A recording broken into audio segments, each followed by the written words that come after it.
Que la paix et la grâce de notre Dieu soient avec vous. Bienvenue à ce culte d'adoration et de louange que nous apportons librement et joyeusement à Jésus-Christ, l'objet de notre louange.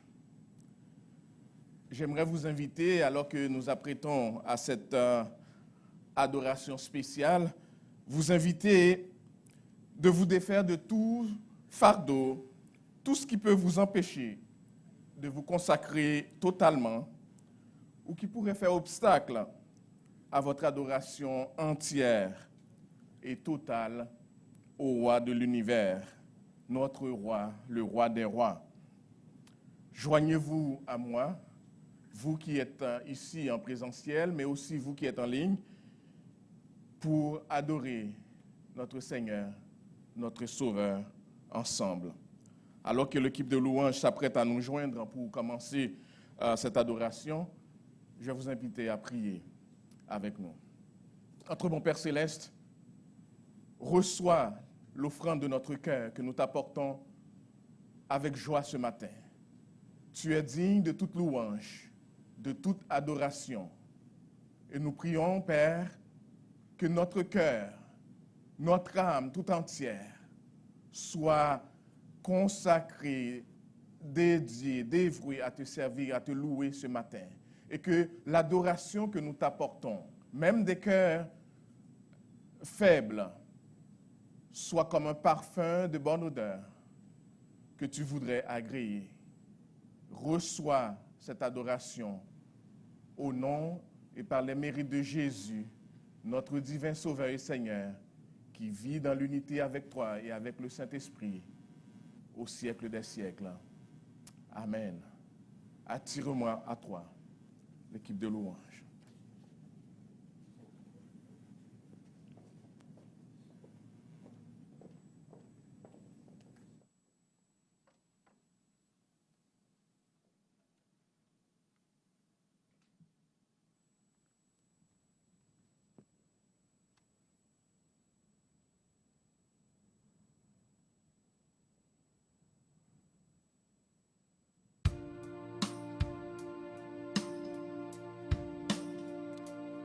Seigneur, attire mon cœur à toi.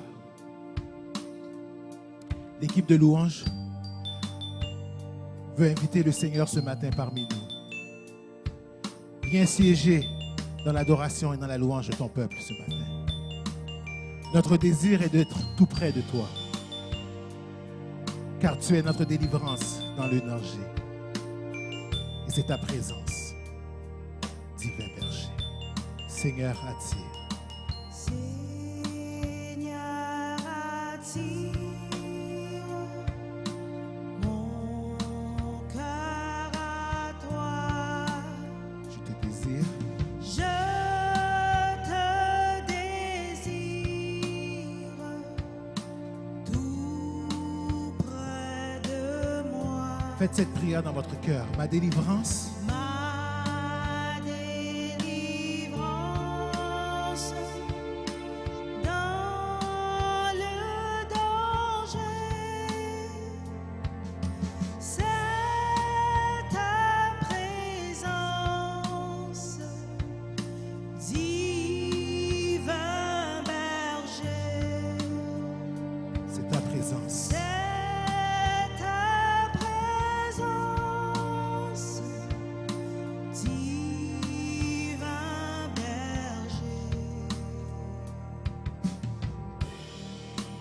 Le prochain couplet dit: par ta puissance, brise, soumets ma résistance à tout jamais. Courbe mon être à ta volonté et sois-en le maître incontesté. Par ta puissance, Brise, soumets ma résistance à tout jamais. courbe mon être. Courbe mon être, ma volonté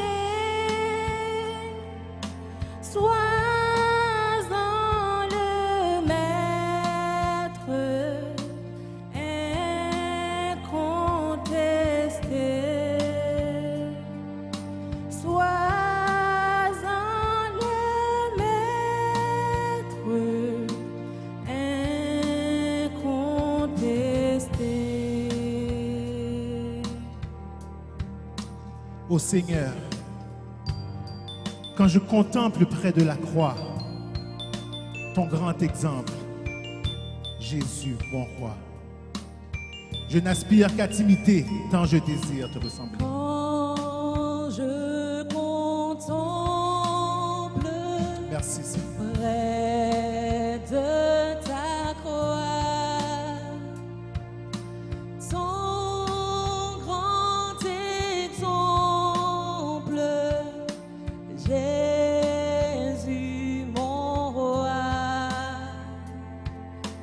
Ah, je n'aspire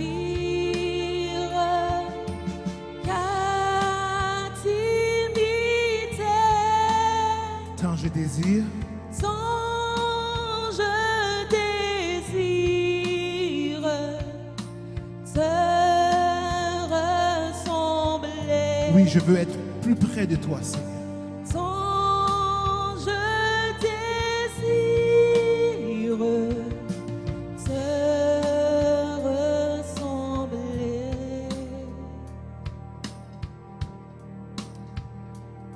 Et c'est sans hésitation que je veux m'élancer pour te servir, avancer pour obéir, car tu es un sauveur fidèle.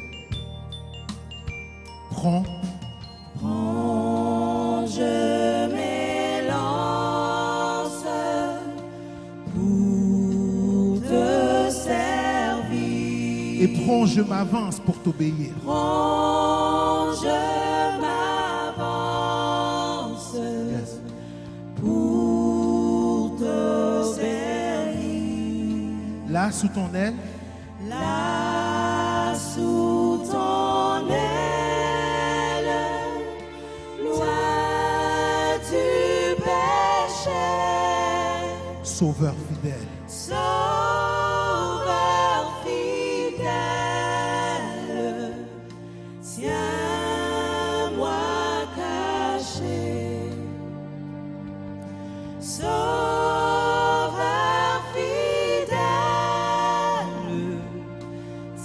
tiens-moi caché. c'est notre désir ce matin que tu nous attires à toi, Seigneur. Que nous restions à tes pas et que tu viennes habiter dans la louange de ton peuple ce matin.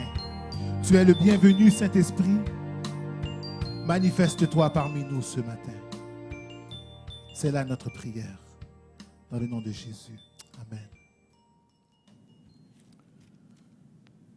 Et toujours dans cet esprit d'adoration, je vais lire pour vous le psaume 98.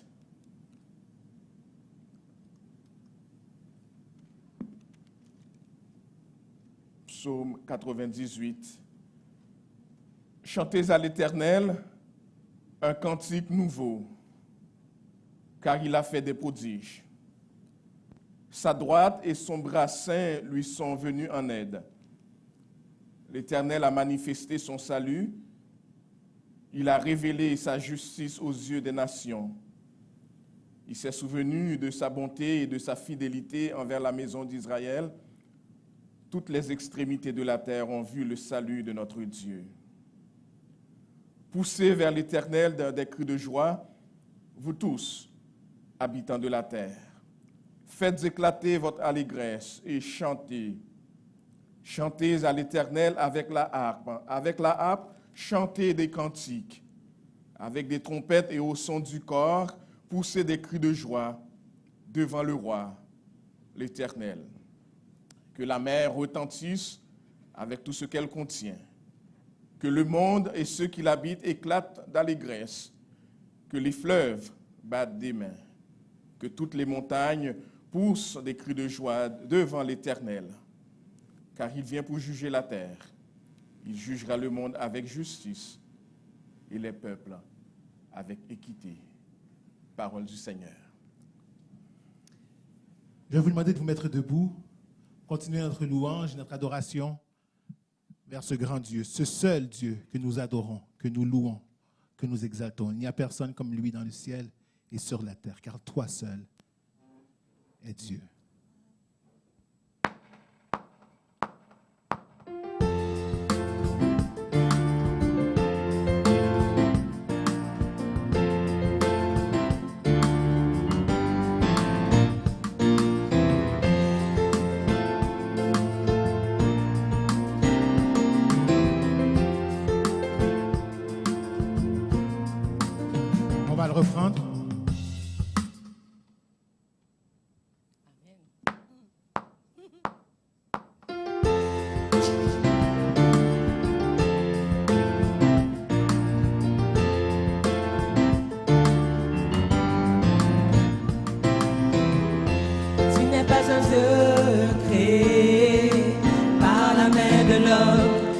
n'es pas un Dieu qui dépend de l'homme mortel. Tu n'as pas besoin de nos dons, ni de nos offrandes. C'est ton plan et c'est ta volonté. Tu n'es pas un Dieu. Tu n'es pas un Dieu créé par la main de l'homme. Tu n'es pas un Dieu qui dépend de l'homme mortel. Tu n'as pas besoin de nos dons, ni de nos offrandes. C'est ton plan et c'est ta volonté. Dis quoi, car toi seul? Car toi seul est Dieu, bien avant tous les temps, assis sur le trône. Oui, toi seul est Dieu, dans les bons comme dans les mauvais temps, assis sur le trône. Oui, toi seul est Dieu.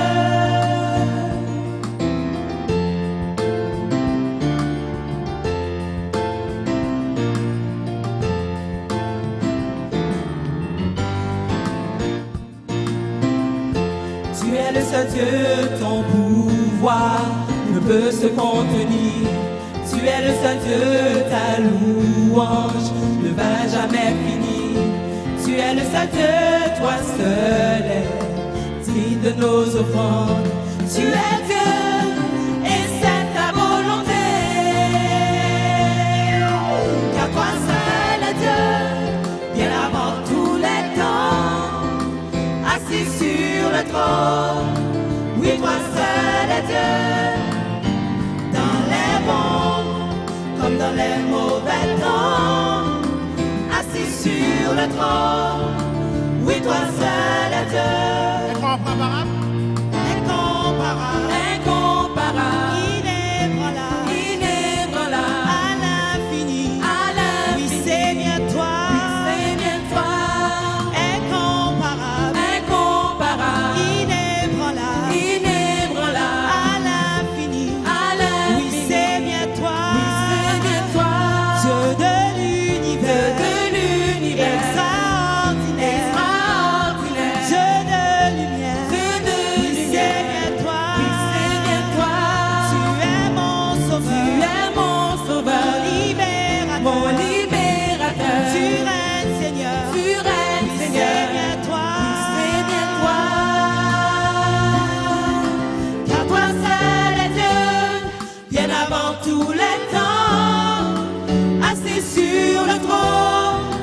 Oui, toi seul est Dieu, dans les bons comme dans les mauvais temps, assis sur le trône.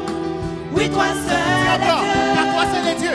Car toi seul est Dieu, bien avant tous les temps, assis sur le trône. Oui, toi seul est Dieu, dans les bons comme dans les mauvais temps, assis sur le trône. Oui, toi seul est Dieu.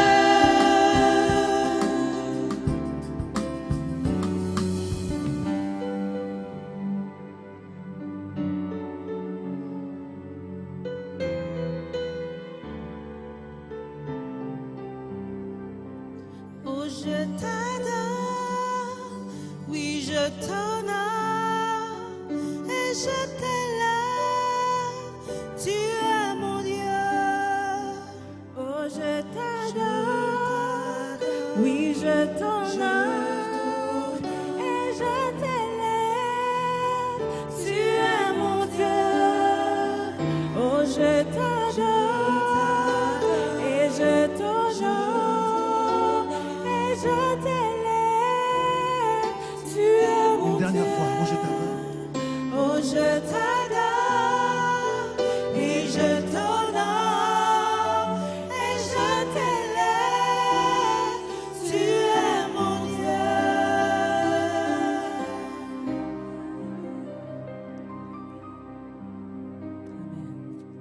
Oh oui, je t'adore et je t'honore et je t'élève car tu es mon Dieu.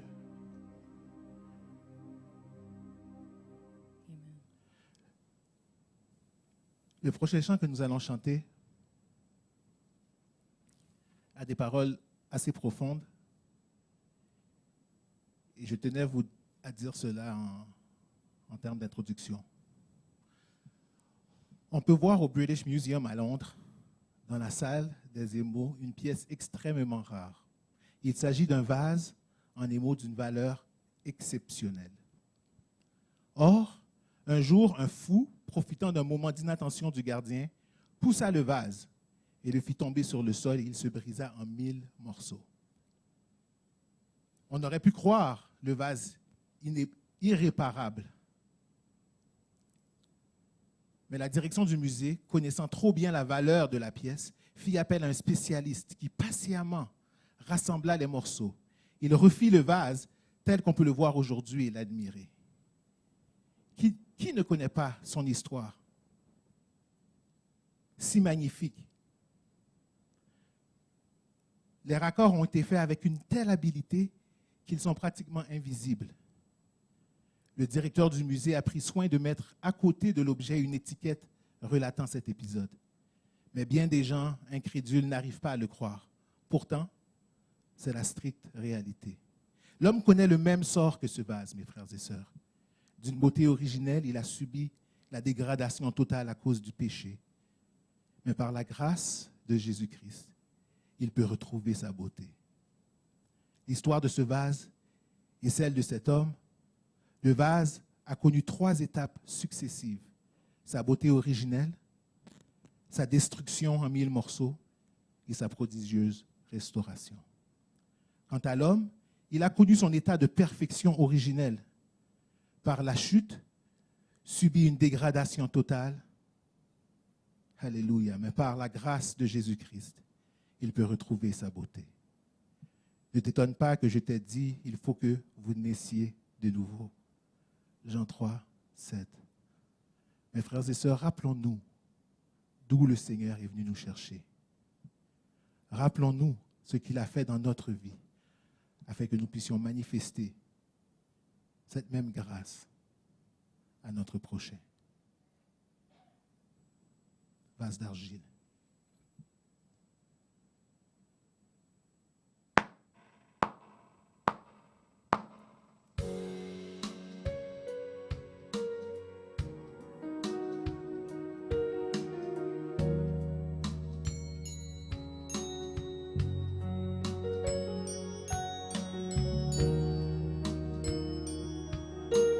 Portez une attention particulière aux paroles de ce chant.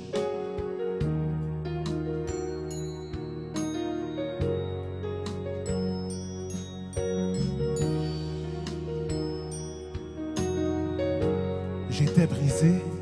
J'étais brisé, vide et sans espoir. Ta grâce m'a trouvé, m'a restauré. Je n'ai rien à moi, mais tel que je suis, tu me libères, tu me libères. Grâce infinie de notre Dieu qui un jour m'a sauvé. J'allais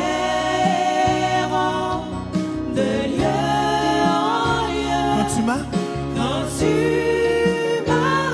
retrouvé, et maintenant je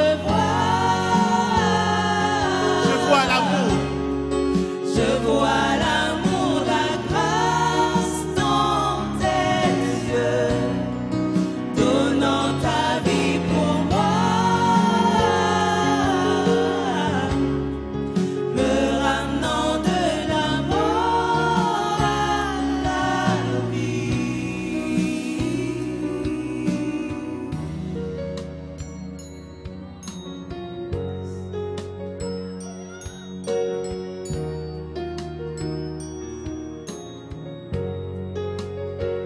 Tu prends nos échecs, Tu prends nos faiblesses. tu prends nos faiblesses. Oui, Seigneur. Tu places ton trésor dans tes vases d'argile. Oh, prends mon cœur, Père. Je veux te servir. Je veux te servir pour que tout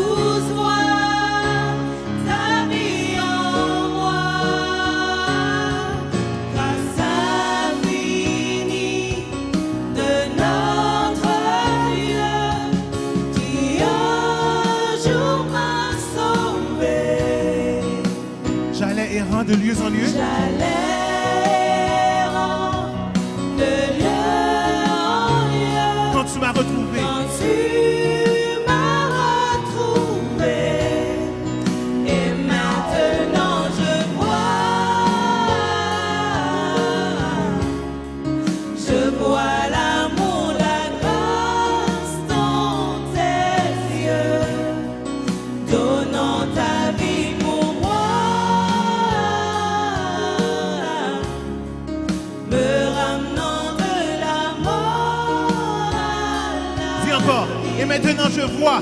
Et maintenant je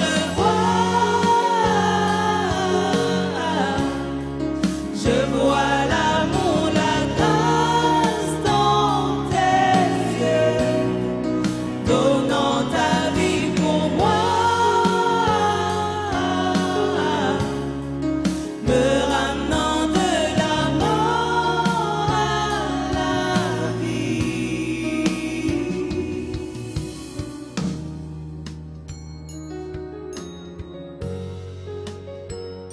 Fais une prière à ton Dieu et dis-lui merci pour cette grâce infinie. Et toi qui écoutes ce chant, sache que sa grâce est encore disponible pour toi aujourd'hui. Viens dans les bras de ton Père. Seigneur, nous reconnaissons où tu étais venu nous chercher, Papa. Nous ne sommes pas mieux que personne, Père. Mais c'est ta grâce seule qui nous permettrait d'être debout ce matin encore. Et nous prions, Papa, pour toutes ces personnes, Seigneur, qui se sentent brisées, perdues, sans espoir. Révèle-toi à eux, Seigneur. Donne à ton peuple de manifester un amour et une grâce, comme toi tu l'as manifesté, Père, envers nous. Ne permets pas qu'on oublie d'où tu es venu nous prendre, Seigneur. Qu'on reconnaisse qu'il n'y a pas un trou trop profond pour toi. Aucune montagne trop haute. Aucune vallée trop basse pour ton amour. Ta parole nous dit, qui nous séparera de l'amour de Dieu? Sera-ce la hauteur, la profondeur? Non, aucune créature. Aucune distance. Car tu vois notre cœur et pourtant tu nous aimes sans condition. Merci, Père. Soyez bénis. Que le Seigneur vous bénisse. Vous pouvez vous asseoir.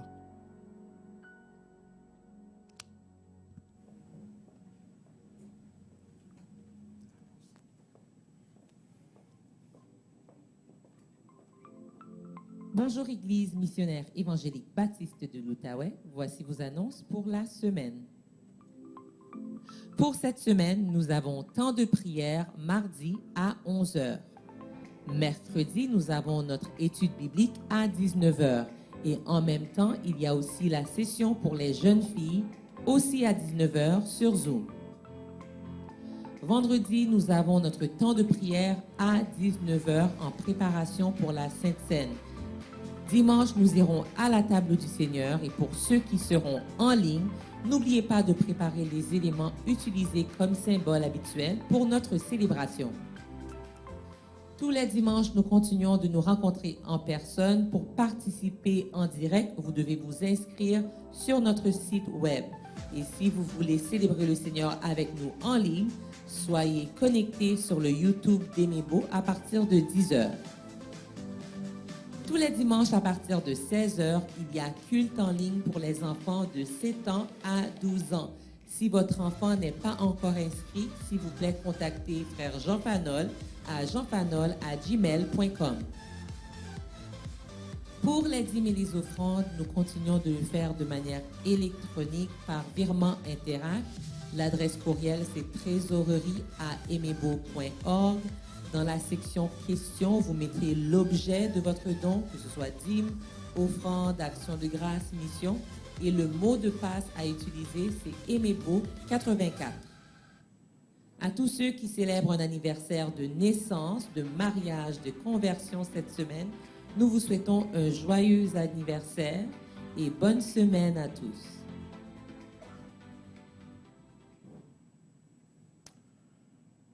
Amen. Merci beaucoup à notre sœur Nancy qui prépare régulièrement, à chaque semaine, ces belles annonces pour nous. J'aimerais en ajouter, en fait, compléter une pour vous dire tout simplement que l'offrande d'action de grâce qui était, qu'on avait annoncée, en fait, on avait prévu un montant de 7 000. Jusqu'à maintenant, on est à 4 600, donc on est très proche de l'objectif. On a jusqu'à la fin de l'année pour y arriver. Donc, que vous continuez à le faire et nous vous annoncerons officiellement lorsque nous aurons atteint l'objectif. Donc, si vous étiez en présentiel avec nous, vous auriez remarqué que pendant ce dernier chant, les bras étaient ouverts dans les airs, les gens étaient en adoration, prenant conscience d'où vraiment Dieu nous a sortis, qu'est-ce qu'il a fait pour nous. Et j'espère que vous qui êtes à la maison, vous avez fait la même chose, adorer le Seigneur, reconnaître ses bienfaits, son amour envers nous. C'est la raison pourquoi nous existons comme chrétiens et nous voulons nous réjouir de savoir que Dieu nous a tellement aimés qu'il a envoyé son Fils à nous sauver et lui rendre toute action de grâce, toute louange qu'il mérite. Je vais maintenant aller devant le trône de la grâce pour intercéder pour les besoins de l'Église. Je vous invite à vous joindre à moi dans votre cœur pendant que je vais prier et pour les enfants de notre Église et pour les besoins de l'Église en général. Prions le Seigneur. Notre bon Père céleste, Dieu de l'univers, Dieu créateur, tu as créé toutes choses.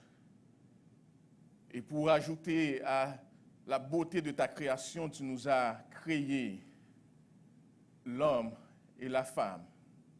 Tu nous as, en plus, malgré la chute, envoyé ton Fils en Jésus-Christ nous sauver et nous donner libre accès à toi, au point qu'aujourd'hui, venus de différentes régions de ce monde, nous sommes réunis d'une seule voix, d'un seul cœur, pour élever ce Seigneur, notre Jésus-Christ, celui qui nous a sauvés du péché et qui a fait de nous des enfants de Dieu.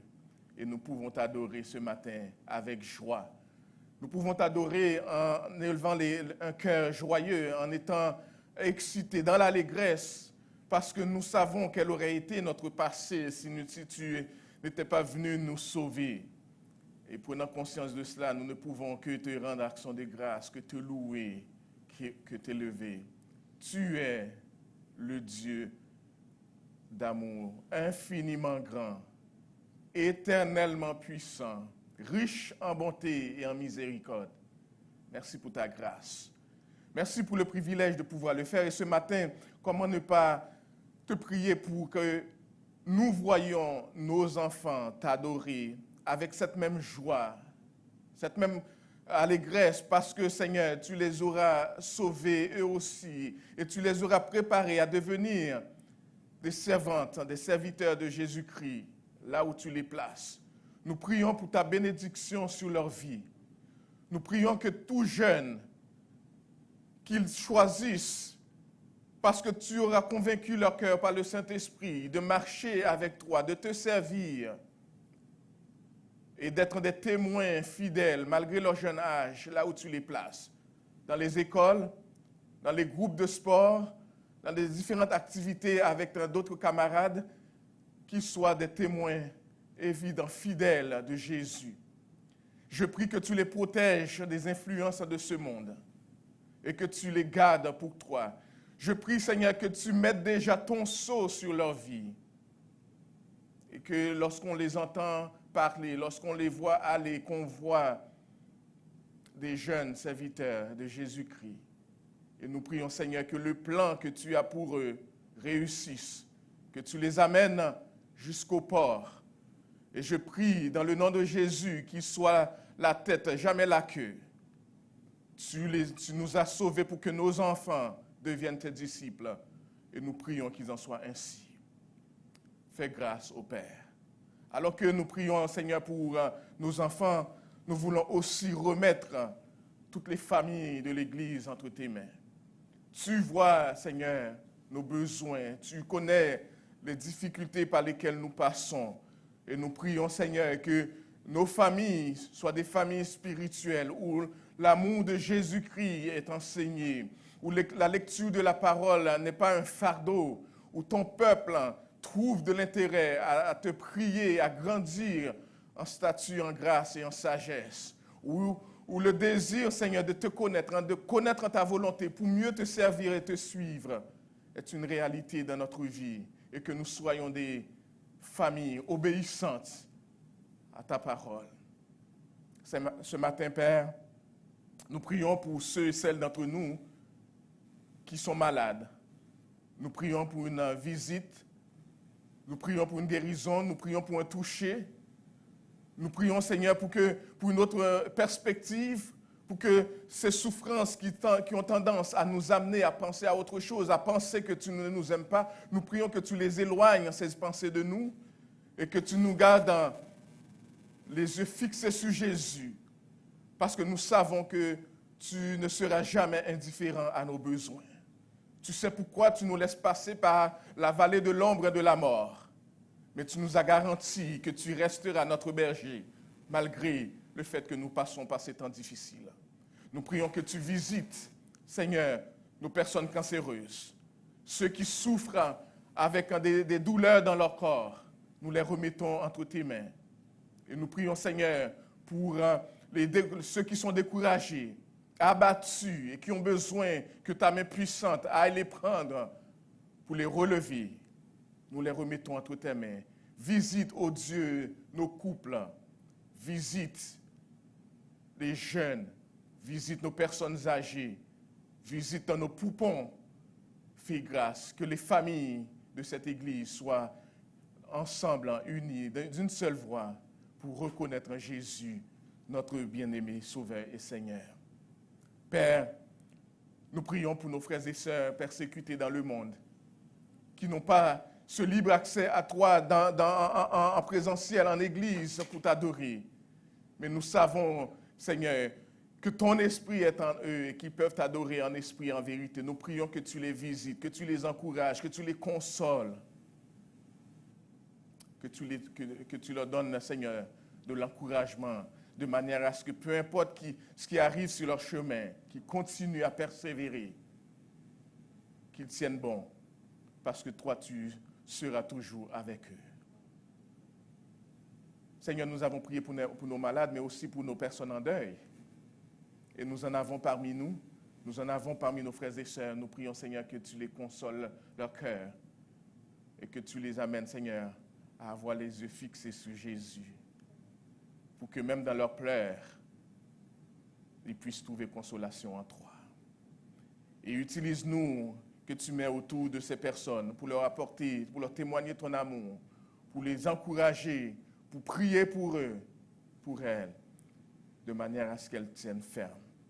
Bénis le reste de ce culte que nous t'apportons, Père. Sois avec ton serviteur qui va apporter l'enseignement de ta parole. Oins-le par ton esprit de manière à ce qu'il parle avec autorité et grâce.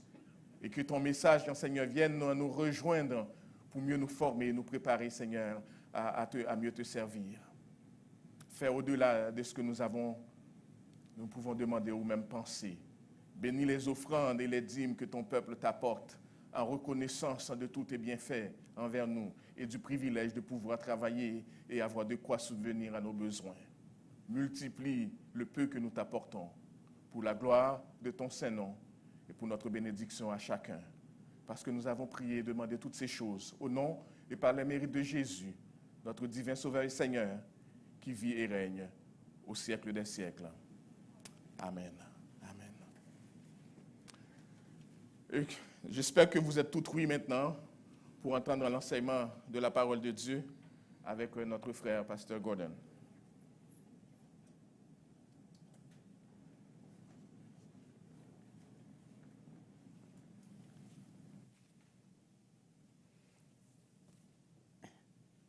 Veuillez ouvrir vos Bibles avec moi à Romains chapitre 1. Romains chapitre 1, et je vais lire pour nous à partir du verset 8 jusqu'au verset 17.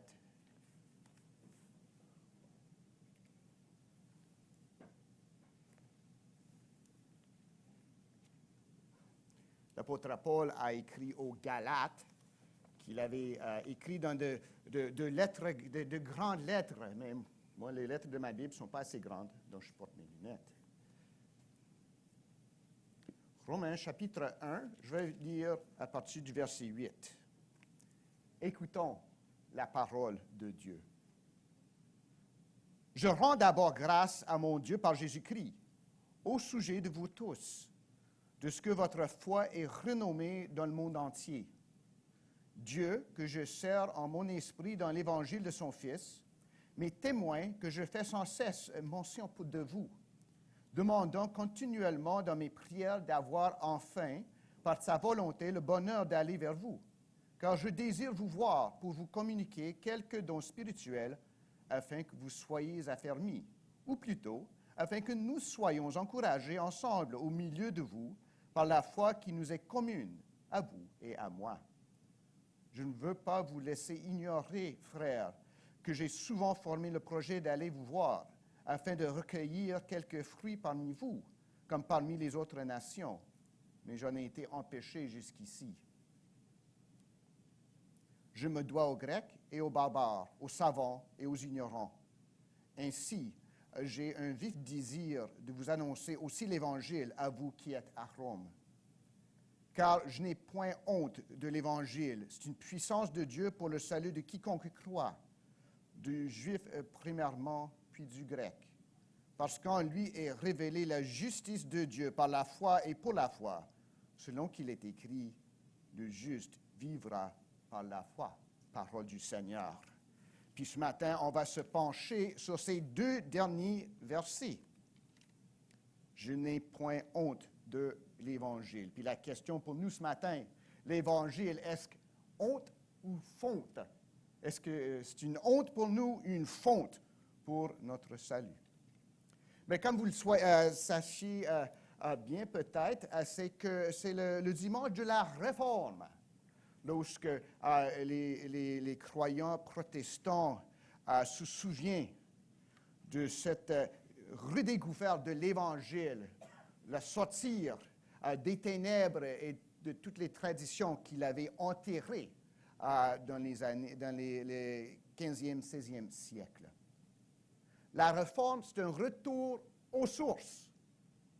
Un retour aux sources. Peut-être vous avez lu dans les nouvelles que la ville d'Asbestos se change de nom. Asbestos au Québec, ça produisait un produit très utile, mais qui pourrait vraiment nuire à la santé. Donc, ils ne voulaient pas avoir comme ça dans leur arrière-plan, donc ils ont changé leur nom. Ma femme Louise m'a demandé en quoi est-ce qu'ils vont le changer. J'ai dit, il va se nommer dorénavant l'amiante. Mais non. Elle dit, pourquoi ça? C'est quoi? Bon, en tout cas. Non, ils vont s'appeler Val des Sources. Ça va être plus Asbestos, c'est Val des Sources, pour peut-être recommencer sur un nouveau pied. C'est pas pour... puis comme nous, là, lorsqu'on parle de la Réforme, c'est un retour aux sources.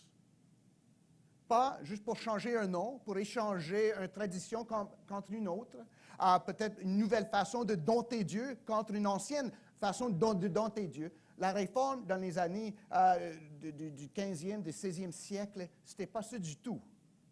C'est plutôt de redécouvrir des sources, l'Évangile de Jésus-Christ. Puis la source, c'est la parole de Dieu, la Bible. Être réformé. Donc, on va discuter un peu c'est quoi la réforme, c'est quoi les retombées de ça. Être réformé, c'est semper reformanda. Qu'est-ce que ça veut dire? Il y aura un peu de latin ce matin. Faites-vous-en pas, les amis. Je vais expliquer ça autant que je puisse. Là. Mon latin, ça date de quelques années. Là. Semper reformanda, ça veut dire qu'on est toujours en train de se réformer. Être réformé, c'est se soumettre à l'Évangile qui proclame le salut en Jésus-Christ selon la parole de Dieu, avant et après tout. Ce n'est pas juste nommer Jésus, ce n'est pas juste nommer la Bible, mais c'est d'aller à la Bible puis de retenir de la Bible pour toutes les choses de la vie et de notre religion, si vous voulez. C'est se faire former par l'Évangile, d'être du monde qui ont la forme, pas d'un livre, mais de la parole de la vie et de la croix. Mais ça parle de la Bible. Puis la Bible est centrale. Lorsqu'on parle de la réforme, il faut parler de la parole de Dieu, la Bible. La Bible est, encore du latin pour vous, mes amis, C'est le norma normans non normata. Norma normans non normata. Ça veut dire quoi exactement? C'est la norme qui ne se subit à aucune autre. C'est la Bible qui est le standard par lequel toutes choses sont jugées. Bien souvent, notre problème, c'est qu'on juge la Bible selon nos propres standards. Mais c'est l'envers. C'est le norma normans non normata. Même les fameux 5 solas, vous connaissez peut-être ça un peu. Je sais que, par exemple, notre ami Patrick en est un mordu là, des 5 solas, puis c'est une bonne chose, ça. Sola scriptura, par la Bible seule. Sola fides, par la foi seule. Sola gratiae, par la grâce seule. Solus Christus, par Christ seul. Soli Deo gloria, pour la gloire de Dieu seul. Toutes ces choses-là cherchent juste à développer ce que c'est croire à l'Évangile biblique. Donc, toutes ces choses-là, tous ces composants, ça nous guide dans notre compréhension puis notre soumission à la parole de Dieu qui parle du salut en Jésus-Christ seul, par la grâce seule. L'Évangile ne fait pas partie de la religion. La religion en découle. Religion, ce n'est pas un mauvais mot, par exemple. C'est juste la pratique, notre discipline de suivre Jésus-Christ et de louer Dieu par Jésus-Christ. Donc, notre religion découle de l'Évangile, l'énoncé, la bonne nouvelle. Comme toute la vie en découle. Lorsqu'on va quitter dans un peu de temps le sanctuaire, vous allez fermer vos écrans des ordinateurs chez vous, là, la vie en Jésus-Christ continue. Puis la Réforme a fait ressortir l'Évangile d'en dessous des couches de tradition. Ce n'est pas que l'ancienne Église n'avait pas l'Évangile, c'est juste qu'il est bien caché. La Réforme a fait sortir l'Évangile de la structure et l'a exposé à la lumière. Et en faisant ça, la Réforme nous a exposés à la lumière de l'Évangile. C'est ça la Réforme en fin de compte. Ce n'est pas une nouvelle religion, c'est la redécouverte. Puis c'est une redécouverte continue, soutenue de l'ancienne religion biblique qui traite du salut par la grâce de Dieu en Jésus-Christ seul. Puis lorsqu'on parle de la Réforme comme nous, des croyants de l'ère moderne, c'est se poser la question, est-ce que tout ce que je crois, tout ce que je pratique, toute ma confiance, toutes mes paroles, toutes mes pensées sont encadrées, enveloppées par l'Évangile de Jésus-Christ, selon la Bible. Viennent-ils de l'Évangile et mènent-ils vers l'Évangile? Vous comprenez? Est-ce que ma vie vient de l'Évangile, puis ma vie, en fait, se dirige par retour envers l'Évangile? C'est ça la question. Si on est réformé, semper reformanda, c'est ça qu'on va faire à chaque jour. Donc, ce matin, on va voir 3 choses. Que dit la Bible de l'Évangile de Jésus-Christ? Que dit la Bible de l'Évangile de Jésus-Christ? Que dit l'Évangile de Jésus-Christ de moi? Et que dis-je de cet Évangile? 3 choses. On commence d'abord avec ce que dit la Bible de l'Évangile de Jésus-Christ. Puis c'est très facile, je n'ai pas de diapo, mes excuses, non pas d'excuses, on a nos Bibles. Puis notre message, notre étude de ce matin, notre exhortation va découler de la Bible à Romains 1, 16 à 17. Si vous avez votre Bible devant vous, vous avez l'ébauche déjà. Puis si j'ai quitté cette ébauche-là, pas besoin de m'écouter. Mais si je reste fidèle à ça, écoute-moi parce qu'on va écouter Dieu parler. L'apôtre Paul veut rendre visite à l'Église de Rome. C'est ça qu'il dit. Puis il veut leur communiquer en personne l'Évangile de Jésus-Christ. Puis il va dire pourquoi. Puis tout ce qui suit dans l'Épître aux Romains, ça c'est comme si on veut, comme le titre. C'est la porte d'entrée. Puis il va dire pourquoi est-ce que c'est tellement une grande chose. Pourquoi est-ce que j'ai été en prison maintes fois, j'ai quitté mon statut de rabbin en judaïsme pour devenir comme un homme errant qui prêche partout l'Évangile. Il dit pourquoi? Je n'ai pas honte de l'Évangile. Il commence avec ça. Pourquoi est-ce que je fais ça? Parce que je n'ai pas honte de l'Évangile. C'est quoi avoir honte? Bien, il y a plusieurs façons d'avoir honte. On peut le cacher Bon, je vais à l'église, mes parents vont à l'église, mais je ne veux rien savoir d'eux, là. Ça, c'est avoir honte. D'avoir honte d'un vieux livre avec des vieilles vérités qui ne sont pas à la mode, c'est un peu avoir honte de ça. Mais avoir honte, c'est aussi le cacher ou chercher à l'améliorer. Oh, ça c'est bon, mais je vais le présenter d'une façon que ça ne va pas faire mal. On va mettre personne en colère. Je vais expliquer l'Évangile de Jésus-Christ pour que personne ne soit atteint. Mais ce n'est pas l'Évangile. C'est un conte de fées si on fait ça. Donc, avoir honte, c'est le cacher. C'est essayer de l'améliorer, vous voyez. Le rendre plus acceptable au monde ou à moi-même. Oh, Jésus m'aime comme je suis, puis il veut que je reste comme je suis, puis il n'exige rien de moi. Ou Jésus va m'aider à atteindre Dieu par mes propres forces. Toutes ces choses-là sont des mensonges, puis c'est avoir honte de l'Évangile si on prêche ça. L'apôtre Paul, il n'y avait pas honte. Il n'y avait pas honte d'avouer qu'il s'était donné à Jésus-Christ et à nul autre. Il n'avait pas peur qu'on découvre que le fameux Paul, un rabbin de lignage orthodoxe, a mis tous ses œufs dans un seul panier. Ça se dit en français, mettre ses œufs dans un seul panier.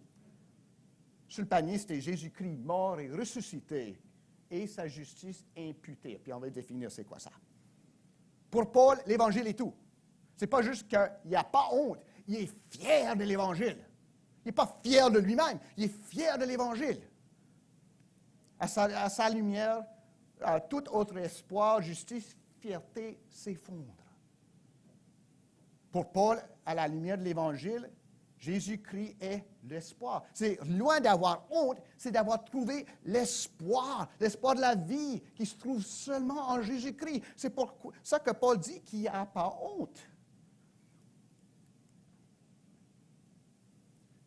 Paul a pris ce seul panier parce que les autres paniers, il n'y avait pas de fond.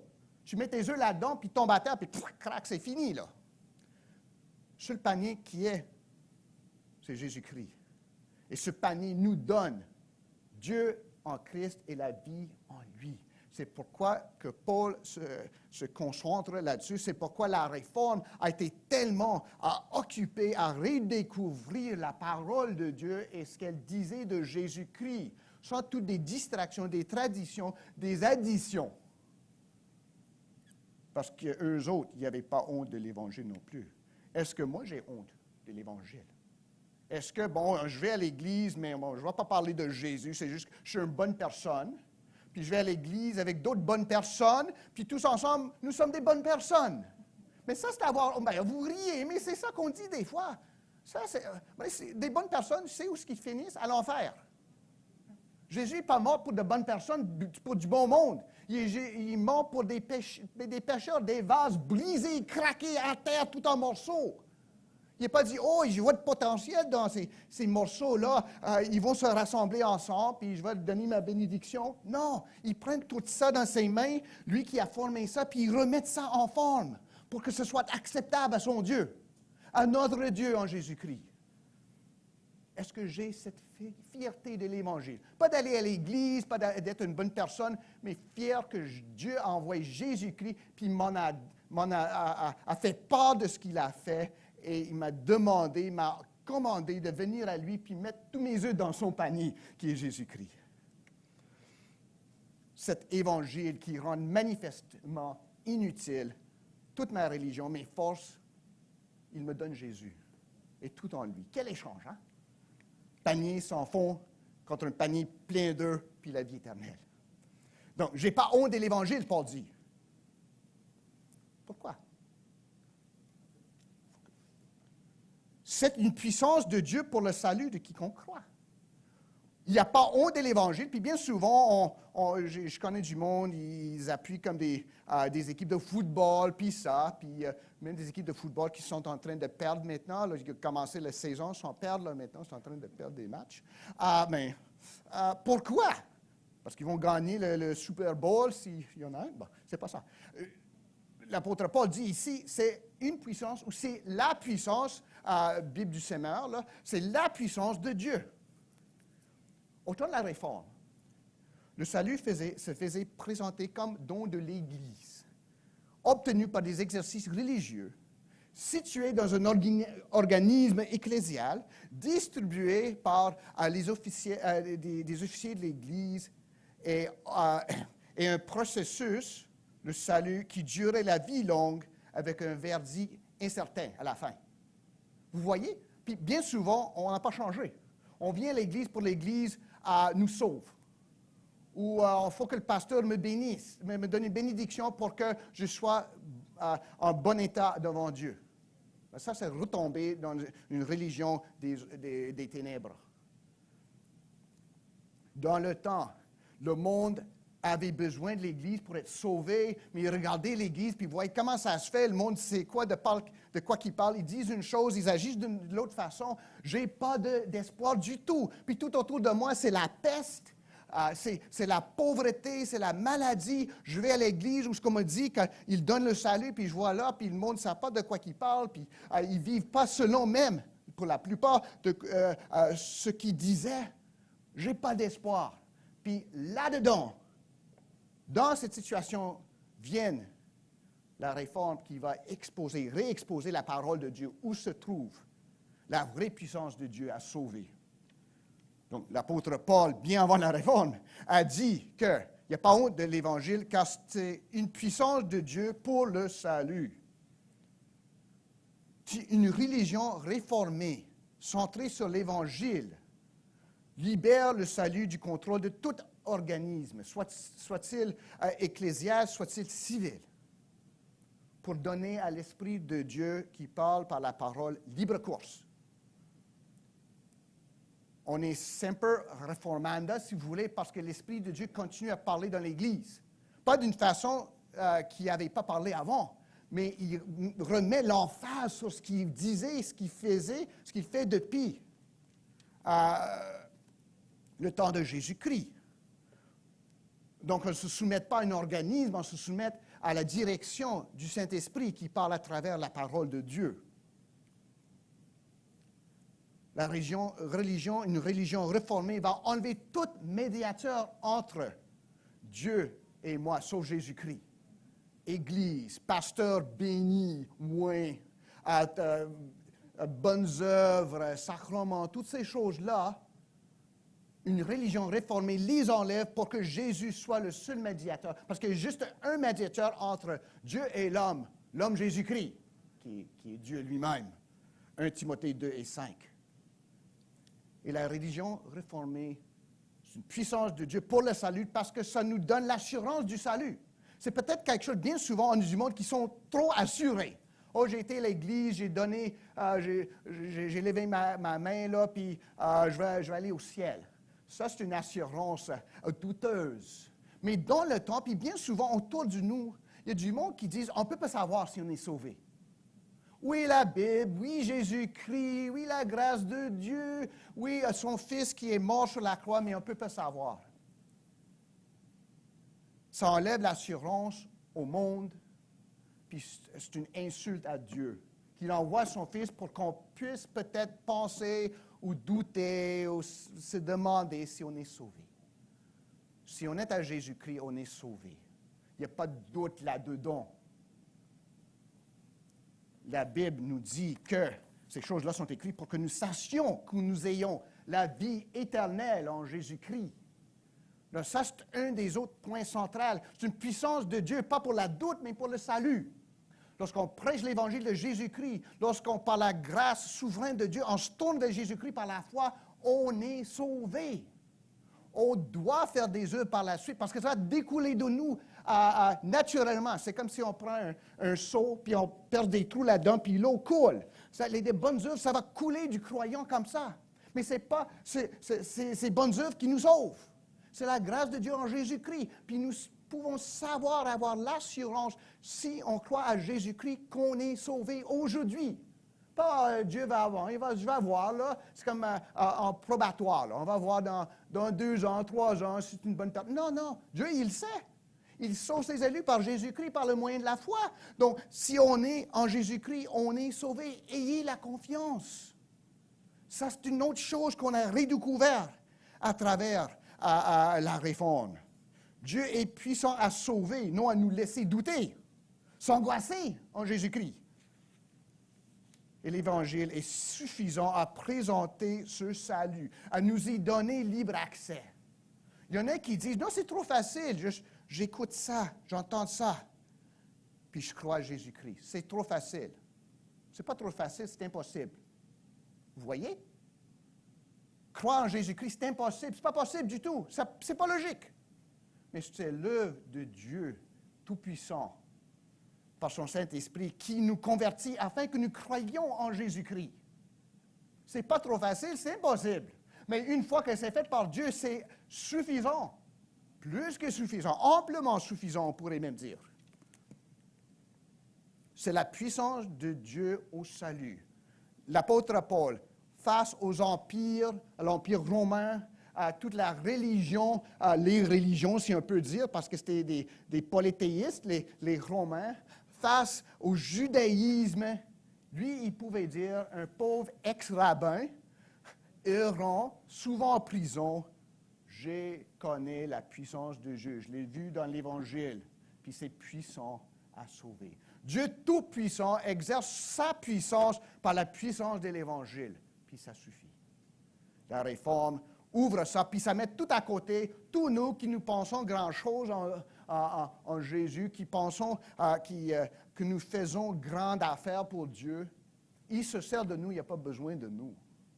La puissance de Dieu pour le salut, c'est l'Évangile, ce n'est pas moi. Ce n'est pas toi non plus, par exemple. Toute sagesse, toute connaissance, tout pouvoir, toute richesse, ces choses vont pourrir aussi, mais périr et nous avec. Mais l'Évangile est puissant pour libérer des esclaves et donner la paix avec Dieu en Jésus-Christ. Puis c'est puissant pour le salut. Là, dans notre temps de COVID, avec tous nos masques et tout ça, notre distanciation, on se lave des mains, c'est bonne chose là. Puis c'est comme on cherche un salut sanitaire. Mais en fin de compte, ce dont l'homme, la femme a besoin, c'est le salut de Dieu. C'est la vie éternelle. C'est la paix de Dieu qui ne se trouve que par le moyen de la foi en Jésus-Christ. Comme l'apôtre Paul va écrire en Romains 5, nous avons la paix avec Dieu par la foi en Jésus-Christ. C'est le salut dont on a besoin. On a tous peur de la mort. Pourquoi est-ce que vous pensez que toute cette affaire de COVID, qui est sérieux, fait tellement sensation parmi nous? Parce que nous avons tous peur de mourir. Et on essaie de s'adresser à ça par toutes sortes de moyens économiques, sanitaires, toutes ces choses-là. Ça ne veut pas dire qu'ils ne sont pas de bonnes choses. Ils ne sont pas sages. Ils sont sages, je pense. Je trouve à date que les gouvernements ont assez bien réagi à la crise. Puis je remercie le Seigneur pour. Mais en fin de compte, même si on survit à la COVID, on va tous mourir anyway un jour. Puis si on meurt sans Jésus-Christ, c'est l'enfer. Ce dont nous avons besoin, c'est le salut en Jésus-Christ pour pouvoir vivre le jour, les mois, les années, les décennies que le Seigneur va nous donner.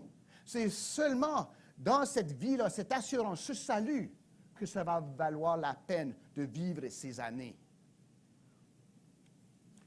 Donc l'apôtre Paul nous dit que je n'ai pas honte de l'Évangile, car c'est une puissance de Dieu pour le salut. C'est quoi ça? Salut, c'est pas « salut, je m'en vais ». Non, ce n'est pas ça du tout. Lorsqu'on parle du salut, on parle d'un négatif et d'un positif. Puis bien souvent, lorsqu'on fait la théologie, il y a un négatif et un positif. C'est comme choisir une équipe de football, comme les Bills, par exemple. On peut dire que c'est un négatif en elle, mais ce n'est pas. Si on choisit un positif, l'équipe des Bills, on déchoisit les autres. Hein? Je ne vais pas suivre, par exemple, les Saints de New Orleans, comme ma femme, elle les suit. C'est facile de les suivre parce qu'ils ne font pas sensation cette année. En tout cas, ils ne vont pas vite, donc c'est facile à suivre. Mais le salut, c'est la délivrance du péché et la sécurité dans le bien-aimé. Vous comprenez? C'est la délivrance du péché dont on a chanté, le vase brisé, puis c'est la sécurité dans le bien-aimé qui est Jésus-Christ. Donc, négatif puis positif. Le péché, c'est la culpabilité. Puis même si le monde n'y croit pas, on sent cette culpabilité devant Dieu. On a honte devant Dieu parce qu'on sait qu'on a transgressé ses commandements. Son droit de Seigneur, on a dit, non, je vais être mon propre Seigneur. Puis on se sent coupable. La pollution du péché, ce n'est pas une dignité péché, hein? Vous vous souvenez de ce qui s'est passé dans le jardin? Adam et Ève ont péché, puis par la fin, ils se sentent accusés, puis ils se cachaient de Dieu. Ce n'est pas une grande dignité. Hein? Ils savaient qu'ils étaient pollués. Puis le péché fait ça. Ce n'est pas une dignité, c'est une honte.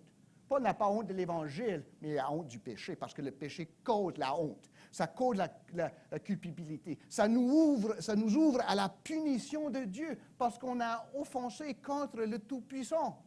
On se dit, moi je vais être un roi, mais c'est lui le seul roi qu'il y a. Puis, ça cause que je vais faire face à la punition. Et c'est l'esclavage. On n'a pas le choix. C'est quoi? On parlait de...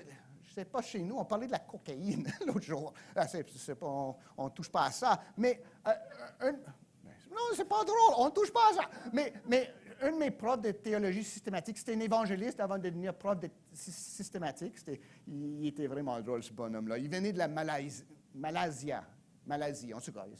Il est grand même. Hein? Mais en tout cas, il disait que le péché, c'est comme la drogue. Moi, c'est moi qui choisis en premièrement. C'est la drogue qui choisit par la suite. On dit, oh, je vais essayer ça, c'est cool. Peut-être que je vais faire le premier choix, puis c'est la drogue qui fait les autres choix par la suite. J'ai plus de choix. Vous avez juste à voir le monde autour de nous ici, peut-être plutôt à King Edward. Là. C'est du monde qui n'a plus de choix. Puis c'est vraiment, c'est dégradant, c'est triste à voir. Ça devrait être triste à voir. Le péché, c'est comme ça. Oh, je vais choisir de faire ça, malgré ce que dit la Bible, parce que je vais faire ça. Par la suite, j'ai plus de choix. C'est le péché qui me choisit. Je suis esclave de péché. L'apôtre Paul l'a décrit en Éphésiens 2, 1 à 3. C'est un autre bon texte qui nous aide à comprendre ça un peu mieux, si je vous mêle tous, là. Éphésiens 2, versets 1 à 3, Paul parle aux Éphésiens au sujet de ce salut de grâce. Vous étiez morts par vos offenses et par vos péchés dans lesquels vous marchiez autrefois, selon le train de ce monde, selon le prince de la puissance de l'air, de l'esprit qui agit maintenant dans les fils de la rébellion. Nous tous aussi, nous étions de leur nombre. Nous vivions autrefois selon les convoitises de notre chair, accomplissant les volontés de la chair et de nos pensées. Et nous étions par nature des enfants de colère comme les autres. On parle de la chute. Par nature, ça fait que nous sommes tous, toute la race, peu importe la couleur de notre peau, on est par nature, on fait de colère. On vit en colère et on est soumis à la colère de Dieu. Ça, c'était le péché dont il fallait être délivré. Ça, c'est la beauté naturelle maintenant de l'homme. C'est le vase tout brisé à terre. Ça, c'est de ça que nous nous vantions bien souvent. Mais l'Évangile offre la délivrance en Jésus-Christ par la foi, non des œuvres. Il la rappelle aux croyants, les en rassure. Prêcher l'Évangile, on va dire réformé, mais c'est juste l'Évangile biblique. C'est annoncer la délivrance du péché, le pardon du péché par le sang de Jésus-Christ. La purification de toute cette pollution. La liberté de l'esclavage en Jésus-Christ. Puis, prêcher l'Évangile, le rappel aux croyants ces choses-là. On ne met pas d'autres fardeaux par-dessus. On les rappelle pour ceux qui sont en Jésus-Christ. Vous avez été libérés de ça. Vous étiez comme ça, mais vous n'êtes plus. L'Évangile de la grâce, lorsqu'on le prêche, rassure le monde que vous avez été libérés, pas par vous-même, pas par vos œuvres, vos efforts, par les efforts de l'Église, mais par Jésus-Christ.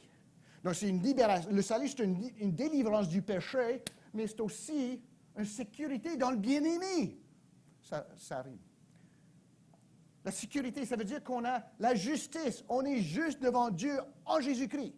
Parce que la justice de Jésus-Christ, comme le manteau de Boaz a couvert Ruth, la justice de Jésus-Christ nous couvre Et lorsque ça plaît maintenant à Dieu pour ses élus de nous regarder dans son Fils. Lorsqu'il regarde à nous, il ne voit pas mes péchés, mes souillures, il voit la beauté de son Fils Jésus-Christ. Il voit la justice de la beauté. Ça ne me rend pas juste en moi-même. Oh, maintenant, je suis un bon gars, là.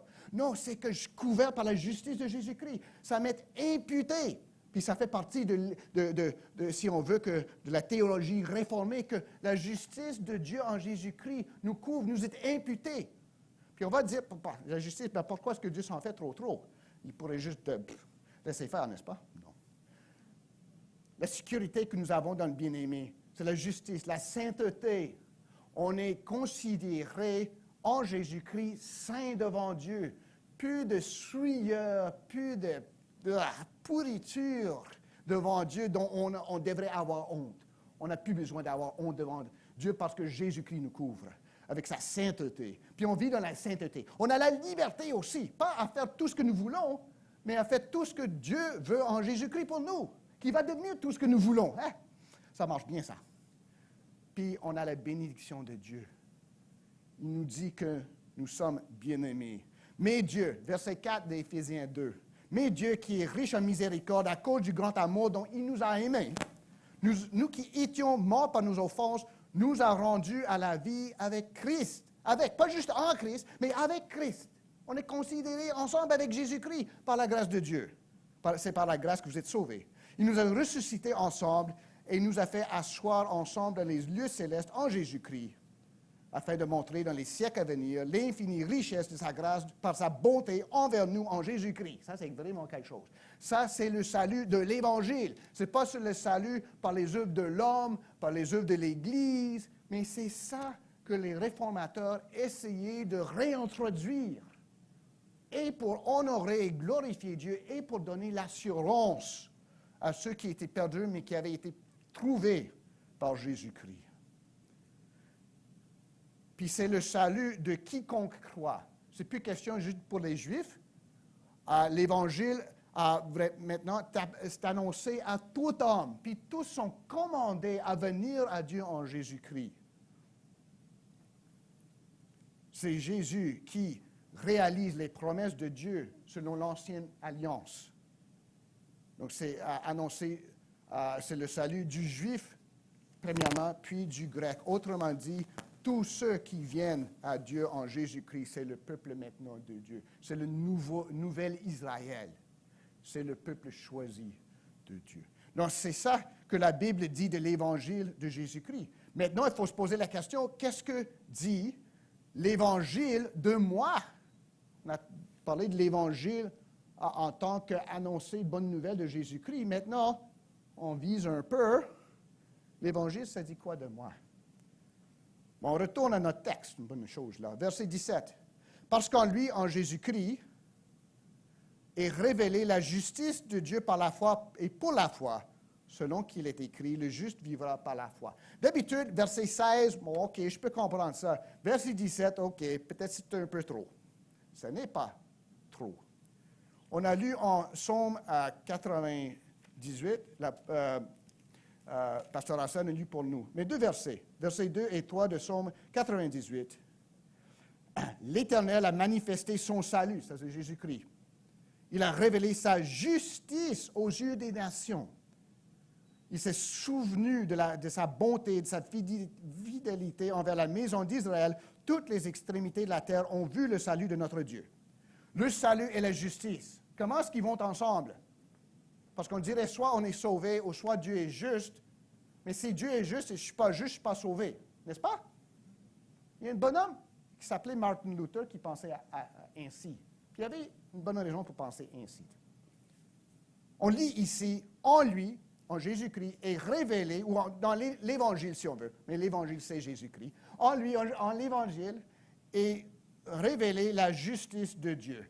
Comment est-ce que ça m'aide? Si Dieu est tout juste et moi je ne le suis pas, ce n'est pas la bonne nouvelle, ce sont de mauvaises nouvelles. Ça vient de mal en pire. Mais ce n'est pas ça. Est-ce que l'Évangile, c'est juste une façon par laquelle Dieu, encore une fois, nous proclame comment il est grand et nous sommes rien? Est-ce que c'est bien ça? Non, ce n'est pas ça. Puis il faut vraiment faire attention parce que ça peut mener à un faux orgueil. Martin Luther, il y avait ça. C'était un moine, Martin Luther, dans le temps. Dans le temps, Martin Luther, il n'aimait pas Dieu, il haïssait Dieu. Il trouvait Dieu que c'est un tyran, il n'était pas juste, il était juste là pour condamner les pécheurs à l'enfer. C'est un gars qui n'aimait pas Dieu. Peut-être ce matin, vous trouvez que Dieu n'est pas juste. Mais Dieu n'est pas juste s'il t'a sauvé, parce que la justice, ce serait de te condamner et me condamner à l'enfer, parce qu'on est pécheurs. Mais on va voir que la justice de l'Éternel s'exprime dans le salut de l'homme par Jésus-Christ. Puis c'est ça qui a fait comme la connexion pour Martin Luther, pour qu'il devienne celui qui aimait Dieu, qui haïssait Dieu. Parce que c'est ici, peut-être, le cœur de l'Évangile qui a réintroduit les réformateurs. Puis ça a besoin de toujours être réintroduit parce qu'on l'enterre à chaque génération. Cette question que la justice parfaite de Dieu, c'est pour notre salut, pas pour notre condamnation. Puis Dieu reste juste en justifiant celui qui a la foi en Jésus-Christ. C'est ça l'Évangile, mes amis, mes frères et sœurs, si vous êtes en Jésus-Christ. On parle de la justice de Dieu, mais pas juste la justice en elle-même. La Bible du Semeur nous aide un peu ici. Je pense que ça traduit mieux ce que traduit Louis II par la justice de Dieu. Ça, c'est littéral. Mais ce que ça veut dire, en fin de compte, c'est la justice que Dieu accorde. OK, là, ça change la gamique un peu, hein? Accorde à qui? Accorde comment? Par quelle façon est-ce que cette justice est accordée et ce n'est pas juste existant en elle-même? Ce qui arrive, c'est que Dieu accorde sa propre justice en Jésus-Christ comme la nôtre. Il le met, si on veut, dans notre compte de banque. Ce n'est pas une bonne analogie, mais ça va servir. Moi, j'ai fait ma dîme ce matin. J'essaie d'envoyer mes quelques sous là, à Aimé-Beau par virement sur Inerac. C'est pas difficile. Mais j'ai rendu ce que j'avais à la compte d'Aimé-Beau. Voyons nos finances, peut-être, ça devrait être le contraire. Mais en tout cas, c'est... non. Mais tu sais, c'est une justice qui maintenant est à ma compte en Jésus-Christ. C'est ça que l'apôtre Paul a écrit. Philippiens 3, versets 8 et 9. Philippiens 3, versets 8 et 9. L'apôtre Paul dit ce qui lui est arrivé. Si Romains 1 ici, c'est plutôt ici, c'est un énoncé, un grand énoncé. Philippiens 3, c'est plutôt ici, c'est personnel, subjectif. Qu'est-ce qui m'arrive en Jésus-Christ? OK, je vais commencer avec verset 7. Je m'excuse. Philippiens 3. Mais ces choses qui étaient pour moi des gains, je les ai regardées comme une perte à cause de Christ. Et même je regarde toutes choses comme une perte à cause de l'excellence de la connaissance de Jésus-Christ mon Seigneur, pour lequel j'ai renoncé à tout et je les regarde comme de la boue afin de gagner Christ et de trouver en lui, non avec ma justice, celle qui vient de la loi, mais avec celle qui s'obtient par la foi en Christ, la justice qui vient de Dieu par la foi. C'est ça qu'il dit ici en Romains 1, verset 17. Et je vous suggère de consulter dans ce cas-là la Bible du Semeur. C'est la justice qui vient de Dieu par la foi. C'est ça la justice dont parle l'Évangile. Martin Luther pensait que c'est la justice de Dieu qui est tout parfait, puis il regarde les pécheurs et dit, y en a-tu assez qui sont assez saints pour moi, assez justes? Bon, il n'y en a pas. Je laisse les morceaux du vase brisés à terre. Je vais les écraser en poudre parce que c'est le fun.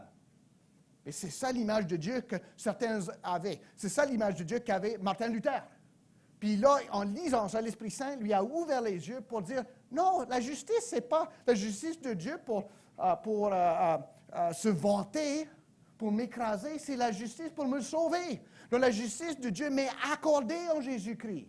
C'est rendu à mon compte, c'est imputé afin que Dieu qui est juste peut justement me considérer comme juste en Jésus-Christ par le moyen de la foi. Vous comprenez?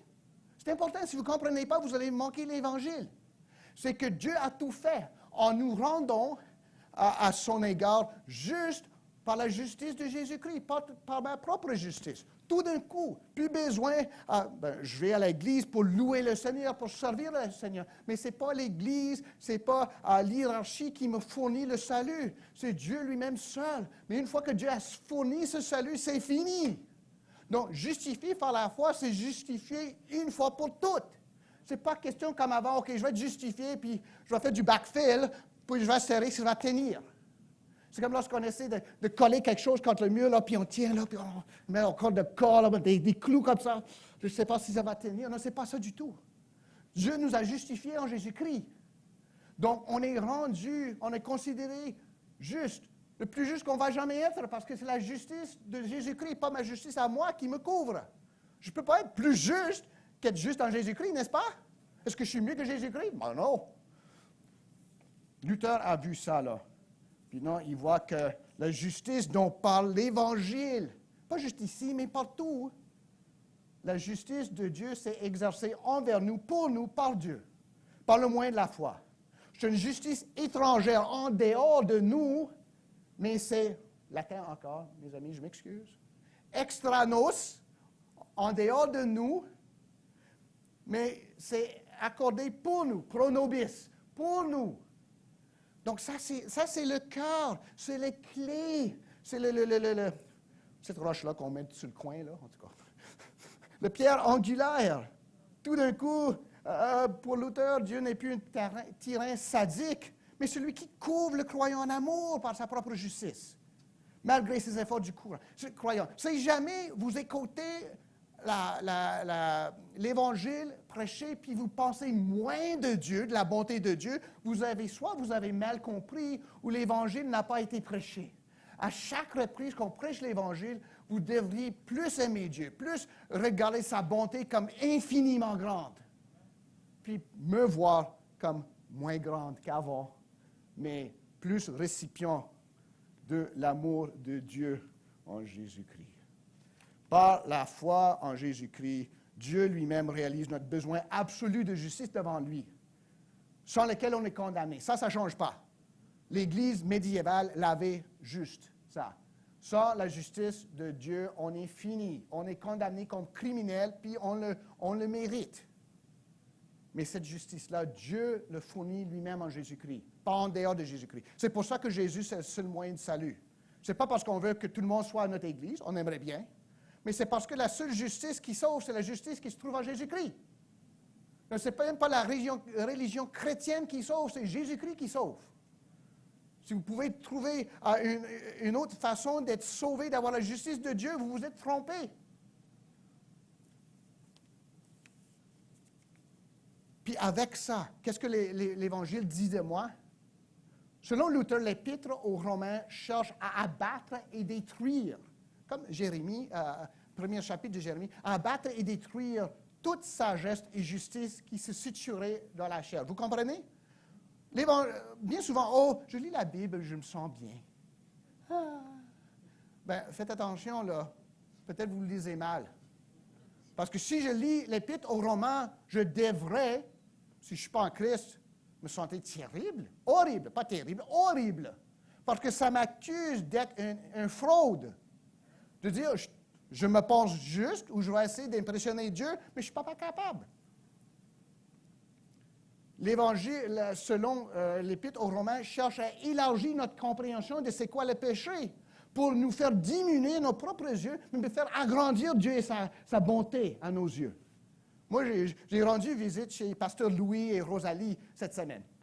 À distancié, puis j'avais le masque. Mais première visite, là, il y avait comme un écureuil.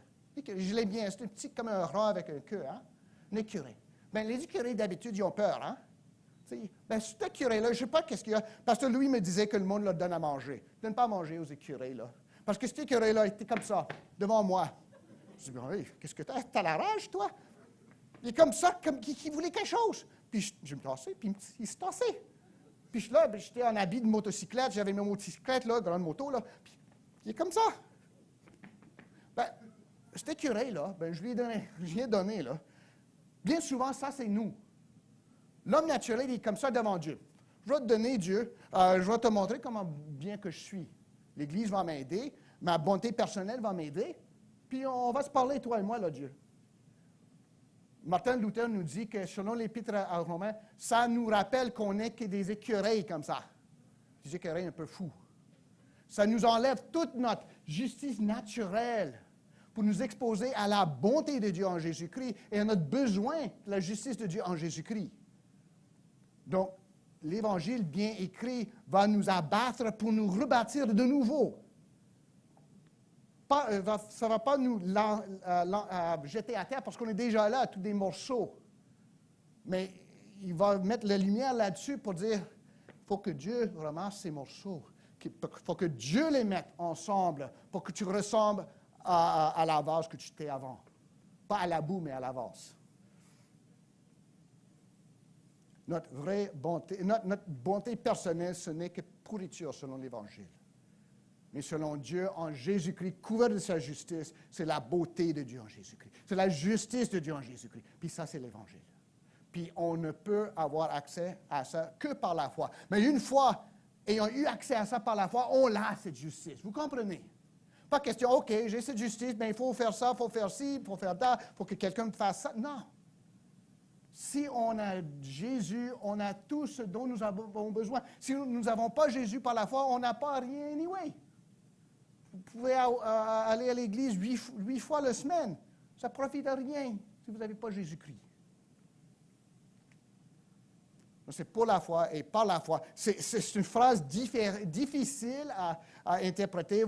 Nos traductions en français le rendent un peu différent. Mais plutôt, c'est juste pour la foi, absolument. Si on veut, c'est juste par la foi. C'est une expression qui dit ekpisteos et eispistin. C'est plutôt, ça c'est grec par latin par exemple, c'est plutôt un moyen de dire c'est tout par la foi. C'est par la foi seule. Il n'y a rien à y ajouter, il n'y a rien à en soustraire. C'est par la foi seul qu'on est sauvé. Donc, c'est ça que l'Évangile dit de nous. Peut-être dernière question avant de clôturer. Que dites-vous de l'Évangile? On l'a présenté, j'espère, assez clairement. Sinon, lisez Romains 1, 16 à 17. Lisez Romains 3, 21 à 31. Lisez Éphésiens 2, je m'excuse. Lisez toute la lettre si vous voulez. Mais Éphésiens 2, 1 à 10. Ça, c'est quelques passages clés qui devraient expliquer ce que peut-être j'ai mêlé. Mais si on n'a pas parlé de la réforme ce matin, juste pour pouvoir en parler, pour dire, bon, c'est passé encore la journée de la réforme. Non, ce n'est pas ça. Si, par exemple, la ville d'Asbestos, s'il continuait là-bas à produire de l'amiante, changer le nom, ça aurait donné quoi? C'est juste un mensonge. On continue à produire cette chose-là, on ne veut pas juste l'avouer. Mais Val-des-Sources, c'est une ville qui s'éloigne de son passé pour avancer vers l'avenir. On va espérer. Bien ça, là, si on écoute l'Évangile, ce n'est pas juste pour dire qu'on l'a écouté, c'est pour s'éloigner de notre passé, pour avancer vers l'avenir que nous avons en Jésus-Christ. L'apôtre Paul finit par dire, le juste vivra par la foi. Ça veut dire que c'est la foi qu'il prend, la foi en Jésus-Christ. C'est tout ce qu'il nous faut, mais sans cela, rien d'autre sert à rien. Toutes d'autres choses ne servent à rien. Mes amis, le salut est par la foi, seul en Jésus-Christ, seul par la grâce de Dieu, seul. Qu'est-ce que vous en dites?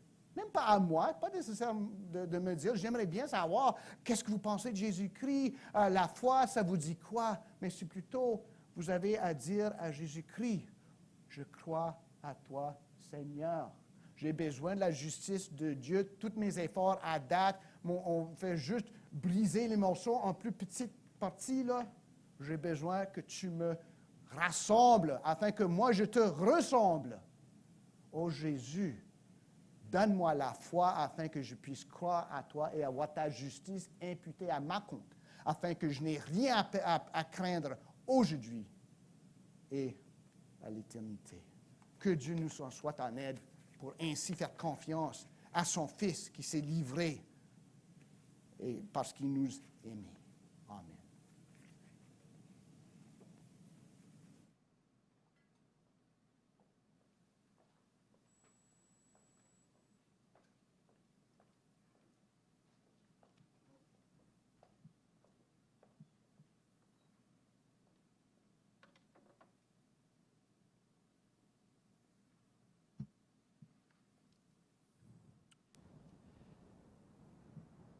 Amen.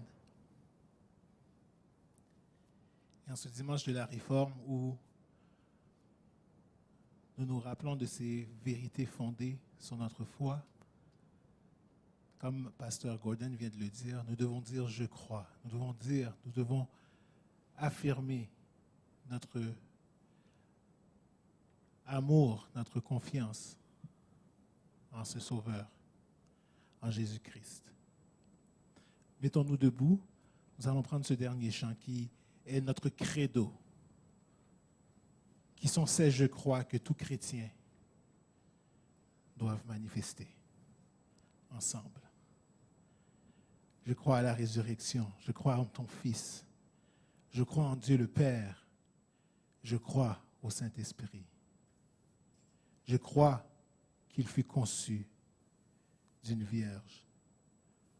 Je crois à la communion des saints et en son Église.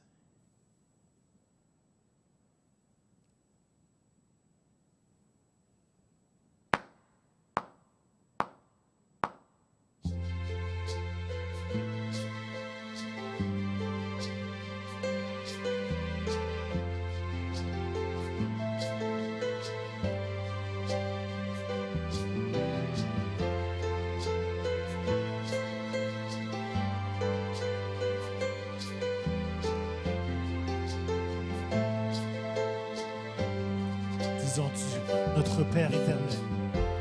Notre Père éternel, toi qui as tout créé, Dieu tout-puissant, c'est par ton Saint-Esprit que Jésus a conçu, Christ notre Sauveur. Je crois. Oui, je crois en Dieu notre Père. Oui, je crois en Christ son Fils. Oui, je crois en ton Saint-Esprit, ô Trinité divine. Oui, je crois à la résurrection, que nous vivrons à jamais. Ah oui, je crois dans le nom de Jésus.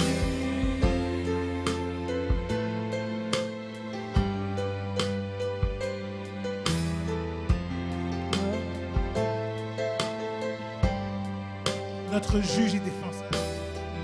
Notre juge et défenseur, tu souffris à la croix, le pardon est en toi. Descendu jusqu'aux ténèbres, tu es ressuscité, à jamais élevé. Oui, je crois en Dieu notre Père. Oui, je crois en Christ son Fils. Oui, je crois en ton Saint-Esprit, ô Trinité divine. Oui, je crois à la résurrection, que nous vivrons à jamais. Car oui, je crois dans le nom. Disons-le encore une fois. Oui, je crois. Oui, je crois en Dieu notre Père. Oui, je crois en Christ son Fils. Oui, je crois en ton Saint-Esprit, ô Trinité divine. Oui, je crois à la résurrection, que nous vivrons à jamais. Car oui, je crois dans le nom de Jésus. Nous allons déclarer encore une fois que nous croyons, pas tout de suite. Disons-le ensemble. Oui, je crois. Oui, je crois en lui. Oui, je crois qu'il est vivant. Oui, je crois que Jésus est Seigneur. Si tu le crois de tout ton cœur, dis-le encore une fois. Oui, je crois. Oui, je crois en lui. Oui, je crois qu'il est vivant.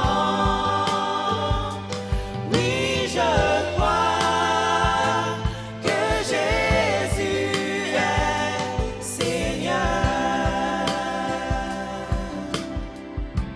crois à la vie éternelle. Oui, je crois à la vie éternelle. Je crois que du Virgile est né. Je crois à la communion des saints et en ta sainte Église. Oui, je crois à la résurrection quand Jésus reviendra. Car oui, je crois dans le nom de Jésus.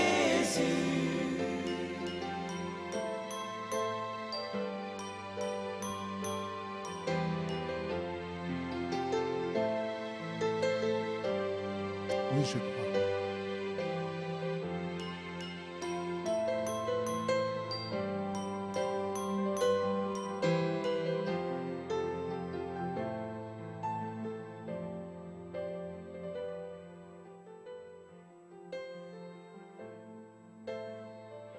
Étonné ce chant comme prière finale, recevons la bénédiction.